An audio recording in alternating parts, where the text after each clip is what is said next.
Olá pessoal, eu me chamo Marcos, então quero compartilhar com vocês a minha experiência de uso com esse freezer, o Electrolux de modelo H550, que tem capacidade para 513 litros. Eu quero abordar antes a questão do consumo de energia, consumo elétrico, e depois as funcionalidades deste equipamento. Vamos lá. Primeiro vamos abordar a questão elétrica. Como a gente já sabe, ele possui categoria A de consumo elétrico e consome ali, por exemplo, 72,5 kWh mês, considerado aí um equipamento que tem uma eficiência energética de categoria A, ou seja, é bom para esse tipo de uso. Então vamos lá. Eu tenho 2 meses que eu comprei esse equipamento, e 2 meses e meio mais ou menos, então eu gostaria de fazer esse cálculo de consumo passado sim um mês e meio, 2 meses, para ter uma prévia do que seria realmente o consumo médio dele. Então vamos lá, chegou aqui a conta, olha só, essa conta aqui é de setembro de 2024, beleza? E o mês de agosto veio de 276 e mês de setembro de 338. Ou seja, já fiz uns cálculos para a gente poder trabalhar em cima disso. Vamos lá, Olha só, consumo de setembro 338, e agosto 276. Ou seja, 338 menos 276, eu tive um consumo de 62 kWh mês, após a introdução do freezer H550 na minha rede aqui, tá bom? Então vamos lá. E a tarifa de consumo que eu tenho aqui, a nossa rede aqui é da CEMIG, eu estou em Minas Gerais, Belo Horizonte. Então a CEMIG, a minha tarifa atual, hoje no mês de setembro de 2024, é R$1,0,2833746, esse valor todo aqui. Vezes 62, que foi o consumo que eu tive, então esse mês, somente do freezer, eu posso dizer assim, eu tive um consumo de R$63. Aí eu vou informar ali como é que eu estou usando ele. Eu estou usando ele no modo de transição, que é entre o modo conservador e o modo freezer, beleza? Tá, vamos avançar aqui.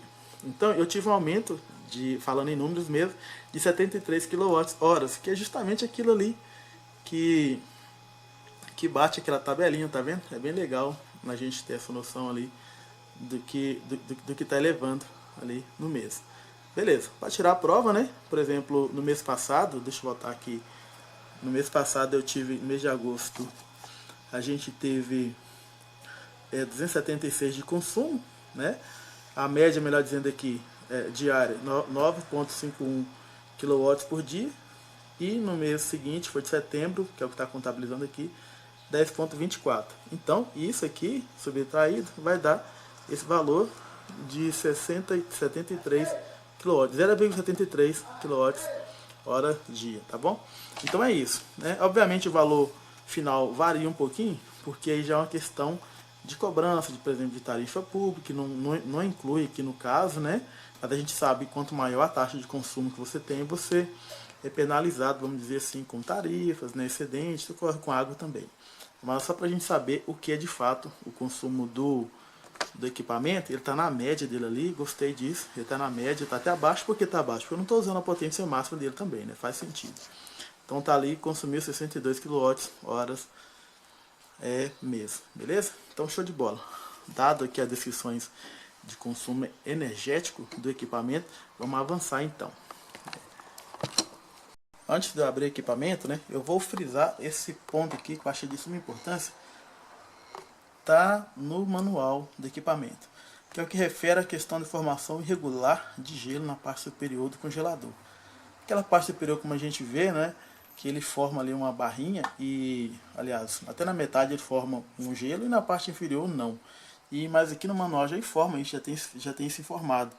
Quando o produto for usado no modo conservador, as paredes do mesmo podem apresentar formação de gelo no topo e sudação na parte inferior.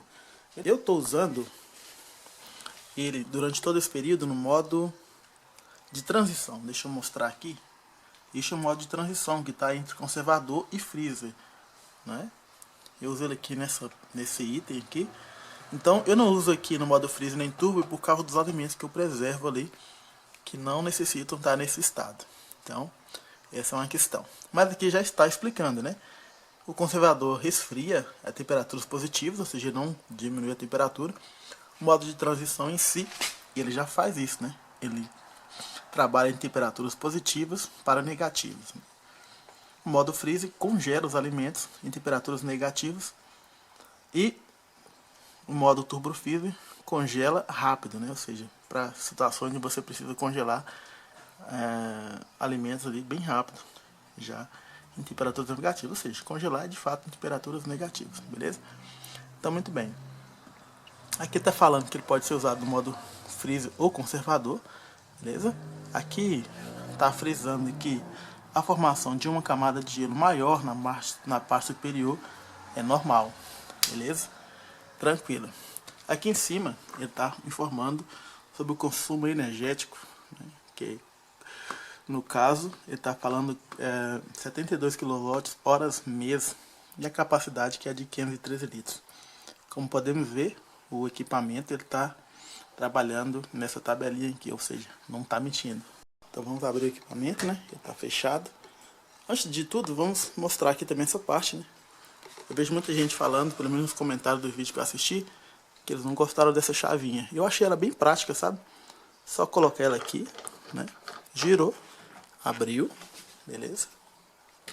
Novamente aqui na outra chave, colocou, girou, abriu, abriu a porta. A gente viu aqui, a gente percebe que ela tem uma alavanquinha aqui, ó. Tá vendo? Normal, nada muito estranho. Agora eu vou falar sobre a parte do gelo, formação de gelo na parte superior e não na inferior. A gente percebe isso aqui mesmo, né? E antes de eu comprar esse equipamento, esse freezer, eu vi muitos vídeos onde o pessoal relatava isso, principalmente nos comentários. Eu perguntei também e não obtive uma resposta de quem estava postando o vídeo. No meu também ocorreu, eu já informo que eu não acionei a assistência por esse motivo, até porque eu já tinha lido alguns posts e também baixado o manual, que tanto aqui você vê que ele informa ali e também no item. Deixa eu mostrar a tela aqui. Aqui eu estou no manual do produto, né? Baixei ele aqui. Ele informa aqui, ó, formação irregular de gelo na parte superior do congelador, beleza? Quando o produto for usado no modo conservador, as paredes do mesmo podem apresentar formação de gelo no topo e sudação na parte inferior. Sair daqui. Então, eu creio que do modo que eu utilizo, entre conservador e freezer, isso possa ocorrer com o meu também, né? Aí eu fico nesse pensamento. Mas no lado prático, eu não me incomodei porque eu trabalho aqui, a gente está fazendo conservação de alimentos para polpa. Nesse caso, tamarindos. Temos tamarindos ali, polpas de tamarindo. Temos algumas coisas de cozinha, batata, né, batata cozida, mandioca cozida no vácuo, guardada ali. A gente percebe que o alimento em si, quando você pede ele para congelamento, está congelado. Aqui temos eu congelei isso aqui é um suco, né? Deixei congelado mesmo, só para fazer os testes mesmo, a gente deixa ele congelado. Ele está congelado aqui, entendeu? Então, ou seja, não gerou a camada de gelo, porém, o produto em si está congelado. Então, eu acho que isso é a vantagem. Eu estou considerando isso como uma vantagem, entendeu? Todos aqui estão nesse estado. Esse aqui está preservado, tá vendo? Congelado aqui. Tem picolé que está preservado também. Aqui do outro lado a gente tem algumas, como eu falei, alguns alimentos pré-cozidos. Aqui é a mandioca pré-cozida para fritar ou preparar um alimento rápido. A gente cozinha mesmo, né? Não é comprado não. A gente prepara mesmo. E aqui vem as polpas, né? Que tá preservada aqui, ó, duro. Polpas de imbu também preservada, entendeu? Aqui mais polpas. A gente vai preparando, vai colocando aqui. E aqui está a parte que a gente percebe realmente, né? Que formação de gelo aqui superior e não na inferior. Aí eu pensei comigo, se esse é o problema, não um problema, mas a característica que a gente vê com a característica do produto. Mas de modo geral, o produto está sendo preservado, no caso, o produto está resfriando, o produto está congelando em si. A gente pode pegar um outro aqui, ó. Então acho que isso não me incomoda. Então eu não acionei a assistência por isso. Até porque eu vi relatos de pessoas que acionaram a assistência e receberam um outro freezer, porém com a mesma característica. Então eu creio que a gente vê isso no manual informando. A gente vê situações que o equipamento volta no mesmo caso e não muda. Então dá para perceber que é a característica do produto mesmo, né? Tá refrigerando legal, não tô perdendo alimento, então não vou acionar por isso. Então vou dar uma visão aérea aqui do produto, né? A gente vê, do freezer no caso. Eu gostei dele, né? Ele que fica numa área aqui em casa. Então ele ocupa esse espaço aqui. Ele é grande, né? Mas aquela história desses equipamentos modernos de ser bem espaçoso por dentro, né? Aproveitar bastante. Então a gente vê que ele realmente tem um espaço considerável aqui. São 513 litros, né? Dá para colocar bastante coisa. Tanto é que aquela parte ali a minha esposa surrupiou de mim, entendeu? Ela tá guardando as coisas dela lá, tipo assim, coisa dela não pode dizer, né? Que é todo mundo da mesma casa, então é todo mundo nosso. Mas ela usa aquela ali para colocar carnes, alimentos ali da casa mesmo, tá bom? Então é isso, pessoal. Esse é o freezer. Ele acabou de ligar aqui, ó. Vou aproximar aqui para ver o barulho dele. Essa câmera ela consegue captar bastante ruído, então você vai perceber o ruído dele mesmo.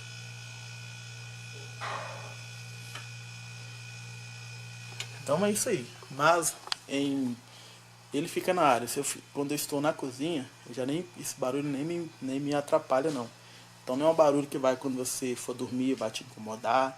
Quando você tiver com visita na cozinha, vai incomodar. Não, ele é bem silencioso e se adequa de forma bem legal aí no seu ambiente, em sua casa, tá bom? Então é isso aí. Aqui vai alguns pontos, mais as imagens desse produto aqui. Peraí.